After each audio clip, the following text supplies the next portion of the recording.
ఎస్పెషల్గా డేటా ఇంటర్ప్రిటేషన్కి ఉపయోగపడే విధంగా పర్సంటేజెస్లో మనం ఇంకొక 3-4 పాయింట్లు చెప్పుకోవాల్సి ఉన్నాయి. ఇవి ఎక్స్క్లూజివ్గా డేటా ఇంటర్ప్రిటేషన్ ఉపయోగపడతాయి. ఎస్పెషల్గా ఫస్ట్ పాయింట్ అనేది లో లెవెల్ క్వశ్చన్స్కి ఉపయోగపడుతుంది. సెకండ్, థర్డ్ పాయింట్స్ అనేవి లెవెల్ ఆఫ్ డిఫికల్టీ పెంచుతున్న కొద్దీ మనకు అద్భుతంగా ఉపయోగపడడానికి ఉపయోగపడతాయి. ఓకేనా? రైట్, డోంట్ వరీ, ఒక్కొక్కటిగా అవి కూడా చదివేద్దాం. ఓకేనా? First one, for the given percentages if the reference is same play the game with respect to percentages, no need to go with numbers. Okay, ఇందాక మనం పర్సంటేజ్ గురించి మాట్లాడేటప్పుడు వాల్యూ అంటే ఏంటి, రిఫరెన్స్ అంటే ఏంటి అనేది చెప్పుకున్నాం. అవునా? రైట్ అమ్మా, ఇక్కడ దాని గురించి చెప్తున్నానమ్మా. ఇచ్చిన శాతాలకు కనుక ఒకవేళ రిఫరెన్స్ అనేది సేమ్ అయితే అప్పుడు ఏం చేయాలమ్మా, మనం శాతాలతోటి ప్రాబ్లమ్ సాల్వ్ చేయొచ్చమ్మా. అంతేగాని వాడు దాన్ని క్యాలిక్యులేట్ చేసి వచ్చే నెంబర్లు ఉంటాయి చూసావా, వాటితో మనకు ఎటువంటి సంబంధం లేదు. అర్థమైందా? రైట్, అదే ఇక్కడ చెప్తున్నామ్మా. సో ఒకవేళ ఇవ్వబడ్డ శాతాలకు రిఫరెన్స్ కనుక ఒకటే అయినట్లయితే, అంటే రిఫరెన్స్ కనుక సేమ్ అయినట్లయితే, ఓకే, శాతాలతోనే మనం గేమ్ ఆడుకోవచ్చు, ఆట ఆడుకోవచ్చు అంటే ఇక్కడ ఏదో క్రికెట్ ఆడుతున్నామా, కబడ్డీ ఆడుతున్నామా అడగమాకండి. ఓకేనా? ప్రాబ్లమ్ సాల్వ్ చేయడమే ఒక గేమ్ కదా మనకి, ఆ గేమ్ని అలా ఒక్క లేపేయచ్చు. ఓకేనా? No need to go with numbers, నెంబర్లతో వెళ్ళాల్సిన అవసరం లేదు. అంటే నెంబర్స్ ఏమున్నాయో వాటిని కనుక్కుందాం, ఆ పంచాయతీ అంతా అవసరం లేదు. ఓకేనా? సో నేను ఒక చిన్న శాంపుల్ ఇస్తాను, చూడమ్మా జాగ్రత్తగా. ఇది బాగా ఉపయోగపడేది పై చార్ట్స్ కమ్మా. ఓకేనా? పై చిత్రాలు లేదా పై చార్ట్స్. ఓకే, ఒక చిన్న ఎగ్జాంపుల్ తీసుకుంటాను చూడండి అమ్మా. ఇప్పుడు ఇది ఒక పై చార్ట్, ఇది దేని గురించి ఒక దాని గురించి రిప్రజెంట్ చేయాలి కదా. అది దేని గురించి రిప్రజెంట్ చేస్తుంటే సపోజ్ ఓకే, ఒక వ్యక్తి యొక్క ఖర్చులమ్మ.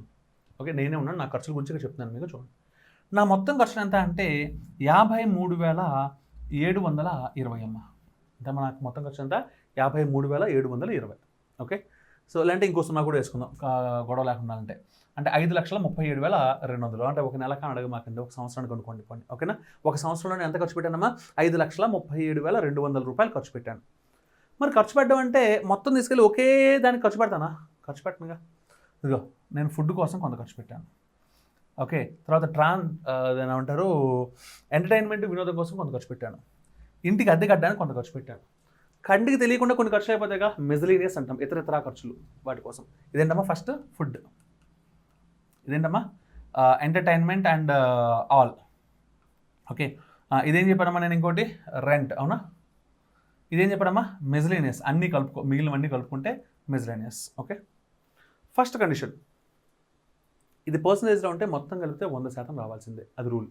ఓకే, అంటే ఇప్పుడు సపోజ్ నేను ఫుడ్కి 33% ఖర్చు పెట్టాను అనుకుందాం, ఎంటర్టైన్మెంట్కి 23% ఖర్చు పెట్టాను అనుకుందాం. ఓకే, రెంట్కి సపోజ్ ఒక 14% ఖర్చు పెట్టాను అనుకుందాం. ఓకేనా? రిమైనింగ్ మిజిలీనియస్ ఖర్చు పెట్టాం. అంటే మొత్తం 100 రావాలి కాబట్టి ఇది 33, ఇది 23. అంటే ఎంతమ్మా మొత్తం? అంటే మరి ఇంత కాంప్లెక్స్ నెంబర్స్ అప్పుడే ఎందుకు కానీ, అంటే అలాగే చేద్దాం. 33, 23, ఇదంతమ్మా 14, అదెంత? మిజిలీనియస్. మొత్తం 100 రావాలి కాబట్టి 33, 23, 56. 56, ఇది 14, అంటే 70 అయిపోయింది. 100లో 70 అయిపోతే ఇంకా 30 మిగిలింది. అంటే మిజిలీనియస్కి నేను 30 ఖర్చు పెట్టాను. ఓకే, ఇప్పుడు క్వశ్చన్ ఇలా అడిగడం. ఫస్ట్ క్వశ్చన్ ఏమడిగాడంటే, difference between the expenditure on food and entertainment ఎంత అని అడిగాడమ్మా క్వశ్చన్. ఓకే, తెలుగులో చెప్తాను చూడమ్మా. ఆహారానికి, ఇది ఆహారమే కదా, ఇది ఎంటర్టైన్మెంట్ అంటే ఆహ్లాదానికి లేదా వినోదానికి. ఆహారానికి మరియు ఆహ్లాదానికి మధ్య ఖర్చు పెట్టిన లేదా వెచ్చించిన మొత్తాల్లో వ్యత్యాసం ఎంత, డిఫరెన్స్ ఎంత అని అడిగాడు అనుకో. పద్ధతిగా చేసేవాళ్ళు ఏం చేస్తారంటే 33% ఆఫ్ ఇదంతా కనుక్కుంటారు, 23% ఆఫ్ ఇదంతా కనుక్కుంటారు. ఓకే, వాళ్ళ జుట్టు ఇలా ఉండదు, ఇలా పైకి ఇలా లేచి ఉంటుంది. ఓకే, ఎందుకంటే కరెంట్ షాక్ ఉంటుంది, ఎందుకంటే అంత పెద్ద నెంబర్ కనుక్కోవడం అంత ఈజీ ఏం కాదు. అవునా? ఆ తర్వాత ఏం చేస్తారంటే 2 వాల్యూస్ రాసి డిఫరెన్స్ ఏ అడిగింది, వ్యత్యాసం లేదా తేడా. అవునా? శుభ్రంగా డిఫరెన్స్ వేస్తారు, ఆన్సర్ వచ్చేసింది అనుకుంటుంది, మీసాలు తిప్పేస్తారు. ఏంటంటే నాకు ఆన్సర్ వచ్చేసింది, ఏదో పెద్ద పొడి చేశాను, పీకేశానండి. అంత అవసరం లేదు. ఓకే, ఒక చిన్న పాయింట్ అబ్జర్వ్ చేస్తే మీరు, సార్ వాడు అడిగింది ఫస్ట్ ఫుడ్ గురించి ఎంతమ్మా? 33%. దీంట్లోనేగా, అంటే రిఫరెన్స్ 5,37,200. ఎంటర్టైన్మెంట్ 23%, అది కూడా దీంట్లోనేగా. అంటే రెండింటికి రిఫరెన్స్ అనేది సేమ్ అయింది. నేనేం చెప్పాను? రిఫరెన్స్ సేమ్ అయితే నెంబర్స్ తోటి గేమ్ అవసరం లేదు, పర్సంటేజ్తో ఆడుకోవాలని చెప్పాను. అంటే ఇది 33, ఇది 23, డిఫరెన్స్ ఎంత? 10%. అంటే సింపుల్గా ఆన్సర్ ఇస్ 10% ఆఫ్ ఎంతమ్మా పడిచింది? 5,37,200. మనం ముందే అనుకున్నాం కదా 10% ఒక 0 తీసేస్తే సరిపోతుందని, అంటే 53,720 అయిపోయింది. నేను నోట్ లెక్క చూసి చెప్పేస్తాను. ఓకే, నెంబర్లో గేమ్ ఆడితే దోలు తీరిపోద్ది, అవునా? రైట్. రెండో అద్భుతమైన క్వశ్చన్ చూడమ్మా జాగ్రత్తగా. ఓకే, ఈసారి ఏమంటా అంటే food expenditure on food is what percentage more than that of miscellaneous. ఇది క్వశ్చన్ అమ్మా, తెలుగులో ట్రాన్స్లేట్ చేస్తాను చూడండి. ఆహారం మీద తాను ఖర్చు పెట్టిన మొత్తము ఇతరితర వాటికి ఖర్చు పెట్టిన దానికన్నా ఎంత శాతం అధికము. ఓకే, ఇప్పుడు కూడా ఏం చేస్తారంటే ఆ ఆహారానికి ఎంత ఖర్చు పెట్టాడు 33% అంతా క్యాలిక్యులేట్ చేయి. ఇతరితర అంటే మిస్లెనియస్ ఎంత ఖర్చు పెట్టాడు 30% క్యాలిక్యులేట్ చేయి. ఎంత అధికము అని అడిగాడు కాబట్టి డిఫరెన్స్ కనుక్కో. దాన్ మిస్లేనియస్ అంటే 30 కాబట్టి దాని 30% అంటే ఎంత వస్తుందో ఆ వాల్యూ కింద వేసుకో చేసే. ఆన్సర్ 100% వస్తుందమ్మా, 10% అని కాకపోతే అది ఇవాళ కాకుండా రేపు వస్తుంది. పెద్ద తేడా ఉంది, జస్ట్ 1 డే డిఫరెన్స్. కాకపోతే ఈలోపు ఎగ్జామ్ అయిపోతుంది, అదొకటే కొంచెం బాధాకరమైన విషయం. ఓకేనా my dear boys and girls? Right. అలా కాకుండా నేనేం చెప్పానమ్మా సార్, ఈ 33%కి రిఫరెన్స్ ఎవడమ్మా? ఈ నెంబరే సార్. ఈ 30% కూడా రిఫరెన్స్ వాడే సార్. అంటే రిఫరెన్స్ ఏమైతే నేను నెంబర్ గేమ్ ఆడాలా, పర్సంటేజ్ గేమ్ ఆడాలా? Percentage game. ఓకే, అంటే ఆహారం అంటే 33 కనబడుతుంది నాకు ఇక్కడ. ఆహారం అంటే ఎంత కనబడుతుందమ్మా నాకు? 33 కనబడుతుంది. మిస్లేనియస్ అంటే 30 కనబడుతుంది. దాన్ మిస్లేనియస్ అంటే కళ్ళు మూసుకుంటే డినామినేటర్ 30 అని అర్థమైపోయింది. ఎందుకంటే మిస్లేనియస్ అంటే మనం కంపేర్ చేయాలి కాబట్టి. ఎవరి గురించి కంపేర్ చేయాలి? మోర్ అంటే డిఫరెన్స్. వీడంతా 33, వాడంతా 30. ఎంత మోర్? 3. సో 3/30 × 100. అవునా? 0 లేచిపోతే క్యాన్సిల్ అయితే 3 క్యాన్సిల్ అయితే ఆన్సర్ ఉందమ్మా 10%. అరే ఇది రేపు ఎల్లుండి అవసరం లేదమ్మా, ఇవాళ వచ్చేసింది ఆన్సర్ పొరపాటున, అవునా కాదా? అదే ఇందాక నువ్వు చేసినట్టు చేస్తే రేపు ఎల్లుండో ఆతలుండో వచ్చేస్తుంది ఎర్లీగా, అంతేనా కాదా? That is the difference. Hope you understand. ఇచ్చిన వాటికి రిఫరెన్స్ సేమ్ అయితేనే, మళ్ళీ చెప్తున్నాను. సపోజ్ ఇక్కడ నేను లైక్స్ అనుకున్నాం. ఓకే, మనకి ఇంత డెప్త్ ఉండదు కానీ ఒక ఎగ్జాంపుల్ చూపిస్తాను. ఓకే, ఇది పుల్లారావు యొక్క ఎక్స్పెండిచర్ అమ్మా, ఇది ఎల్లారావు యొక్క ఎక్స్పెండిచర్ అమ్మా. ఓకే, వీడు 5,37,200 రూపాయలు ఖర్చు పెట్టాడమ్మా మొత్తం. వీడు 8,76,900 ఖర్చు పెట్టాడమ్మా సపోజ్. ఓకే, వీడు ఫుడ్ కోసం 32% ఖర్చు పెట్టాడమ్మా. వీడు ఫుడ్ కోసం 24% ఖర్చు పెట్టాడు అనుకుందాం సపోజ్. ఇది డేటా ఇచ్చాడమ్మా. ఇప్పుడు పుల్లారావు ఫుడ్కి ఎంత ఖర్చు పెట్టాడు అనేది, ఓకే, ఎల్లారావు ఫుడ్కి ఎంత ఖర్చు పెట్టాడు దానికన్నా ఎంత శాతం ఎక్కువ అని అడిగాడు అనుకోమ్మా. ఇది 32, అది 24, అంటే 8 డిఫరెన్సు. బై చేస్తే పప్పు కింద పగిలిపోద్ది. ఎందుకు సార్? వీడికి రిఫరెన్స్ వీడు సార్, వీడికి రిఫరెన్స్ వీడు సార్. నేను ఇలా వాడచ్చని ఎప్పుడు చెప్పాను? రిఫరెన్స్ సేమ్ అయితే నేను క్లియర్గా చెప్పా కదా. ఇక్కడ రిఫరెన్స్ సేమా కాదు కాబట్టి మనం చేయొచ్చా? చెయ్యకూడదు, అది గుర్తుపెట్టుకోండి. ఓకేనా? Right, the next question. Next note point, important note point. ఓకేనా? రైట్ అమ్మా. ఓకే అమ్మా, ఇక్కడ నుంచి క్వశ్చన్స్ డెప్త్కి వెళ్తున్న కొద్దీ ఇవి బాగా ఉపయోగపడతాయి అమ్మా. అయితే వీఆర్ లక్కీ, మనకు అంత డెప్త్ ఉండదు కాబట్టి maximum we're safe. Okay, but still మన వంతు ధర్మంగా అట్లీస్ట్ కొంచెం డిఫికల్టీ వెళ్ళామని చెప్పగలగాలిగా, దానికోసం చెప్తున్న పాయింట్. ఓకేనా? రైట్, చూడమ్మా. If you split A percentage for the child percentages also the reference is same as that of the parent. ఓకేనా? తెలుగులో చూడమ్మా. ఒకవేళ మీరు ఒక శాతాన్ని కనుక విభజించినట్లయితే, ఓకేనా, అప్పుడు చిన్న శాతాలు వస్తాయిగా కొత్తగా ఏర్పడినవి. ఆ కొత్తగా ఏర్పడిన శాతాలకి కూడా రిఫరెన్స్ ఎవడు అంటే ఆ పాత శాతం చూసారా, ఒకే గంప కొత్తగా, దానికి ఎవరైతే రిఫరెన్స్ ఉన్నాడో వాడే ఉంటాడు. కొంచెం కన్ఫ్యూజన్స్గా ఉండొచ్చు, నేను మళ్ళీ ఎక్స్ప్లెయిన్ చేస్తున్నాను, చూడండి జాగ్రత్తగా. ఓకే, సపోజ్ ఓకే అమ్మా పుల్లారావు ఎక్స్పెండిచర్ ఎంతమ్మా? 55,37,200. ఇదే ఇందాక అనుకుంది, అది వాడు ఖర్చు అమ్మా మొత్తం. దాంట్లో వాడు ఫుడ్కి ఎంత ఖర్చు పెట్టాడు? ఎంత వేసాము ఇందాక? 33 వేసామా? 33% ఉంటమ్మా, 33%. దీనికోసం అమ్మా ఫుడ్ అండ్ సో ఆన్ పక్కన పెట్టేయండి. ఇంకా ఇప్పుడు ఫుడ్ ఖర్చు పెట్టే దాంట్లో ఒకప్పుడు పాపం అందరూ ఇళ్లలో తినేవాళ్ళమ్మా, కానీ ఈ రోజుల్లో ఇళ్లలో తినేవాళ్ళు చాలా తక్కువైపోయారు, బయట ఎక్కువ తింటున్నారు. అవునా? పైగా ఇంట్లో తింటే ఒక కేజీ అంటే ఒక బటర్ నాన్లో ఒక బస్తా చేసుకుంటే ఒక 2,000 అయింది అనుకోమ్మా. అదే బస్తా బటర్ నాన్లు మనం బయట నుంచి తెప్పించుకుంటే, బస్తా అంటే నేను ఇంత బస్తాలు చెప్పట్లా, ఓ పెద్ద బస్తా చేసుకుంటే ఇంట్లో ఒక 2000 అవుతుందమ్మా. అదే ఇంత బస్తా బటర్ నాన్స్ చేసి దాన్ని కర్రీ తెప్పించుకొని బయట నుంచి తెప్పించుకుంటే ఎక్కువ కాస్ట్ ఏం కాదమ్మా, ఒక 50,000 నుంచి 70,000 అయిపోతుంది. ఒక పెద్ద కాస్ట్ ఏం కాదు. ఓకే, కాబట్టి ప్రైస్ అనేది చాలా వేరియేషన్ ఉంటుంది, అవునా? రైట్. కాబట్టి ఇంట్లో వండుకున్నది హోము, రెస్టారెంట్కి వెళ్ళి తిన్నది రెస్టారెంట్. సపోజ్ ఈ రెండింటి మధ్యలో నిష్పత్తి ఎంత ఉంది అంటే సపోజ్ 5:6 ఉందనుకుందాం. ఎందుకమ్మా 5:6. ఓకే, అంటే మీనింగ్ ఏంటి సార్? అసలు ఫుడ్ ఖర్చు పెడుతుంది 33%, అవునా? ఈ 33% ఎలా డివైడ్ చేయాలి? 33% ఆఫ్ ఇది, అవునా? 5,37,200. 5:6 అంటే మొత్తం ఎన్ని పార్ట్స్?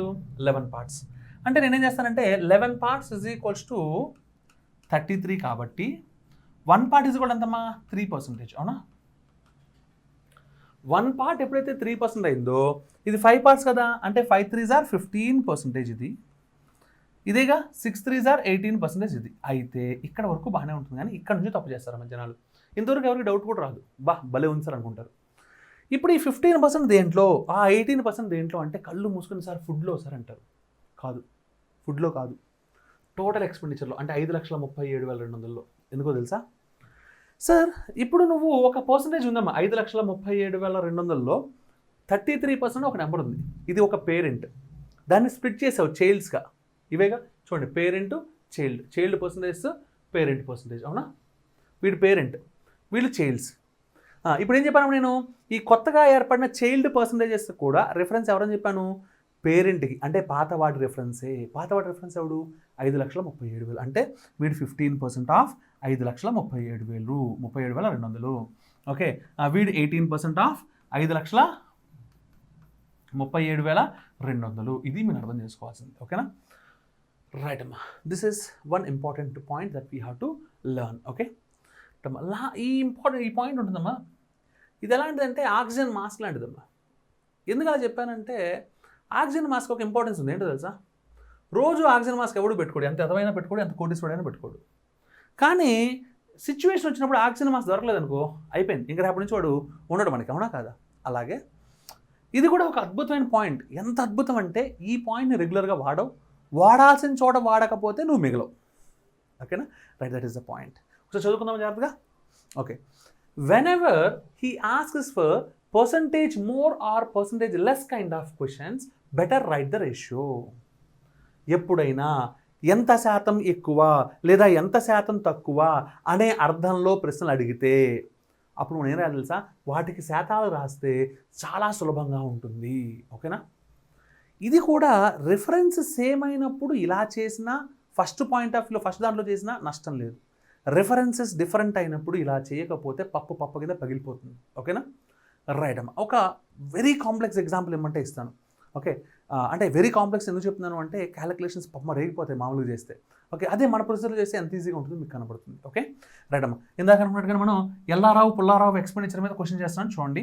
మా క్యాలిక్యులేషన్ రెగ్యులర్ చేస్తే రేగిపోయేలా ఇస్తున్నాను, భయపడకండి, ఓకేనా?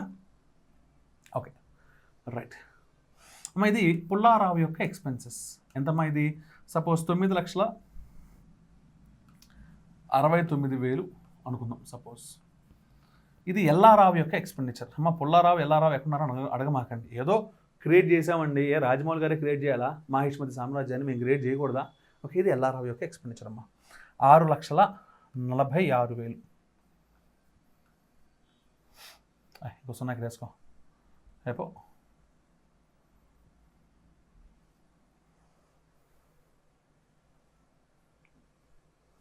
ఓకే, 6,46,000. ఓకే, ఇప్పుడు దీంట్లో ఫుడ్ కోసం మా పుల్లారావు గారు ఎంత ఖర్చు పెట్టారంటే 20% ఖర్చు పెట్టారు. అంటే 25% ఖర్చు పెట్టారు. ఓకే, రైట్ అమ్మా. అదే ఫుడ్ కోసం ఇది ఫుడ్ అమ్మా, మా ఎల్లారావు గారు 30% ఖర్చు పెట్టారమ్మా. ఎంత ఖర్చు పెట్టారమ్మా? 30% ఖర్చు పెట్టారు. ఇప్పుడు క్వశ్చన్ ఏమిటంటే పుల్లారావు ఫుడ్ కోసం ఖర్చు పెట్టింది, ఎల్లారావు ఫుడ్ కోసం ఖర్చు పెట్టిన దానికన్నా ఎంత శాతం ఎక్కువ లేదా ఎంత శాతం తక్కువ? ఇలాంటి క్వశ్చన్ అడిగాడమ్మా. ఎంత శాతం ఎక్కువ లేదా ఎంత శాతం తక్కువ అని క్వశ్చన్ అడిగాడు అనుకోమ్మా. సో అప్పుడు ఏమవుతుంది అంటే రెగ్యులర్గా చేయాలంటే ఇది చూడండి ఎంత పెద్ద నెంబరు, దాంట్లో 25% కనుక్కోవాలి, దాంట్లో 30% కనుక్కోవాలి. ఓకే, ఇంకా కాంప్లెక్స్గా కూడా ఇచ్చేసాము కావాలంటే, బట్ మనకు అంత అవసరం లేదు అని లేదు. సరే ఇంకా కాంప్లెక్స్గా ఇద్దాం, ఓకేనా? మీకు లైవ్లో దేవుడు ఎలా ఉంటాడు అనేది చూపించేస్తా. ఓకే,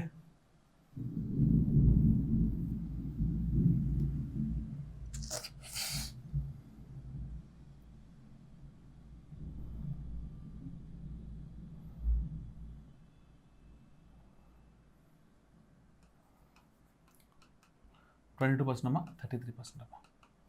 ఓకేనా, ఎంత శాతం అధికం లేదా ఎంత శాతం అల్పం అని క్వశ్చన్ అడగడమ్మా. ఓకే, ఇప్పుడు ఇది క్యాలిక్యులేట్ చేస్తే మనకి కనబడతారు కదా దేవుడు నిజంగానే. ఇప్పుడు నేను చేసి చూపిస్తాను చూడండి. ఏం చెప్పానమ్మా, ఎంత శాతం పెరిగింది లేదా ఎంత శాతం పెరిగింది కదమ్మా, అధికం. ఓకే, లేదా ఎంత శాతం అల్పం లేదా తక్కువ. ఓకేనా, లాంటి క్వశ్చన్లు అడిగినప్పుడు ఎప్పుడైనా ఏం రాయాలంటే మనం రేషియో రాయమని చెప్పాను, నిష్పత్తి. అవునా, నిష్పత్తి రాస్తున్నాను చూడమ్మా. Pullarao food PF by Ella Rao food YF. ఓకేనా, జిఎఫ్ లేదు మధ్యలో, అది గుర్తుపెట్టుకోండి. ఓకేమ్మా, పుల్లారావు ఫుడ్ కోసం అంటే అసలు పుల్లారావు మొత్తం ఎంత ఖర్చు పెట్టాడు సార్? 9,69,069. అవునా, దాంట్లో ఫుడ్ కోసం ఎంత ఖర్చు పెట్టాడు సార్? 22%. బై ఎల్లారావు 6,46,000. అవునా, ఓకే.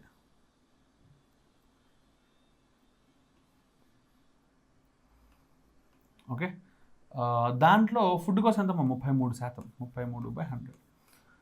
అమ్మా ఎంత ఈజీ ఇప్పుడు నేను మీకు చెప్తాను, చాలా జాగ్రత్తగా చూడండి. ఓకే, నేను చూపిస్తాను మీకు. 100 వాడి 100 క్యాన్సిల్ తీసేయండి. కళ్ళెదురు కనబడుతుంది సార్. 11 2s 11 3s కొట్టేయండి. 3తో కొట్టేసాను సార్. 3 3లు 3 2లు 3 3లు 3 0 యాక్చువల్గా చేసుకున్నాను సార్. 2తో కొట్టేసాను సార్. 2 3లు 2 2లు 2 3లు 3 0 సార్. సార్ వీళ్ళిద్దరు యాక్చువల్గా క్యాన్సిల్ అయిపోయారు సార్. నాకేం మిగిలింది తెలుసా? 1/1 మిగిలింది సార్. 1/1 మిగిలింది అంటే ఇద్దరు ఈక్వల్ సార్. అంటే ఎంత శాతం అధికం? 0. ఎంత శాతం అల్పం? 0. అయిపోయింది సార్. Answer is 0%. ఖేల్ ఖతం, దుకాన్ బంద్. అంటే నేను చెప్పింది మీకు అర్థమైంది కదా. జస్ట్ రేషియో వేస్తే ఆన్సర్ వచ్చేసింది. అవునా కదా? Right, that is the beauty of this question. That is the beauty of this question. ఓకేనా, మా ఎగ్జామినరు మూర్ఖుడు పిచ్చివాడు అయితే కాడమ్మా. అంటే ఒక అత్యంత భయంకరమైన క్వశ్చన్ కనపడినప్పుడు వెనక అట్లా ఒక చిన్న అలా మెలిగి పెడతాడమ్మా. న్యూట్రన్ ఆశా చాక్లెట్ అలా ట్విస్ట్ చేసుకొని ఓపెన్ తింటాం కదా, అది ట్విస్ట్ చేయడం సేపు చాక్లెట్ బయటకు రాదు. అవునా కదా, లోపల చాక్లెట్ ఉందని నీకు తెలుసు. ఆ ట్విస్ట్ని అన్లాక్ చేయాలి, తిప్పాలంతే పక్కకి. ఓకే, నేను అది తిప్పాను, బచ్చా క్వశ్చన్ అయిపోయింది నాకు. ఓకే, నువ్వు తిప్పలేదు అనుకో, మనం బచ్చాలం అయిపోతాం. తిప్పితే వాడు బచ్చా అవుతాడు, అవ్వకపోతే మనం బచ్చాలం అవుతాం. ఓకేనా my dear boys and girls. Right, ఇది ఒక మూడో ఇంపార్టెంట్ నోట్ పాయింట్. 2 ఇచ్చి వాటిలో ఇలాంటివి అడిగినప్పుడు కాబట్టి మనకు జనరల్గా 2 బొమ్మలు ఇచ్చి చేసే క్వశ్చన్స్ అంత సినిమా లేదు మనకు, కాబట్టి వీఆర్ సేఫ్ ఆల్రెడీ. ఓకేనా, రైట్. చూడమ్మా next question, next note point. X% of y is equals to y% of x. ఓకేనా, ఇది ఒక స్టాండర్డ్ డిఐ మోడల్లో ఉంటుందమ్మా. బట్ దాంట్లో బండ క్యాలిక్యులేషన్స్ ఉంటాయి. ఓకేనా, రైట్. కాబట్టి అంత దాకా మనకి వెళ్ళకపోవచ్చు, బట్ స్టిల్ ఏదైనా మనం నేర్చుకోవాలి. ఓకేనా, అంటే ఇప్పుడు వీళ్ళిద్దరిని ఎక్స్చేంజ్ చేసుకోవచ్చు, అది మీ మైండ్లో ఉండాల్సింది. ఎక్స్ని వైని మార్చేసాను. అవునా, ఎందుకంటే చూడండి X% of y అంటే X% అంటే x out of 100 of y అంటే into y is equals to y% అంటే y% అంటే అవుట్ ఆఫ్ 100 ఇంటూ x. అవునా, 100 x y అంటే 1 is equal to 1 కరెక్టేగా, అర్థమైందా? సో ఎనీహౌ ఇది xy/100 అవుతుంది, అది కూడా xy/100. xy అన్నా yx అన్న ఒకటే కదా, కాబట్టి వీళ్ళిద్దరూ సమానం. ఇది చెప్పడం. అంటే ఇలాంటివి ఎక్కువగా ఎక్కడ ఉపయోగపడతాయంటే, సపోజ్ నన్ను ఎవరైనా వచ్చి 237.6% ఆఫ్ 50 అంతా అడిగాడు అనుకోమ్మా, మామూలుగా అయితే చచ్చిపోతారు కదా. నేనేం చేస్తానంటే రివర్స్ చేస్తాను, 50% ఆఫ్ 237.6 చేస్తానమ్మా. ఎందుకంటే X% ఆఫ్ y అంటే y% ఆఫ్ x కదా. ఇప్పుడు 50% చేయడం అంటే మనకు చాలా ఈజీ, ఫ్రాక్షన్స్ ఉన్నా నష్టం లేదు, బై 2 చేస్తా, అంతేనా కాదా? దీన్ని బై 2 చేసి ఎంత చెప్పండమ్మా, 1 17 అంటే 8 సుక్క మళ్ళీ 16 కాబట్టి 8 అంటే ఆన్సర్ ఉందమ్మా 118.8. ఇది పర్సంటేజ్లో మనం నేర్చుకోవాల్సింది. ఓకేనా, రైట్ అమ్మా.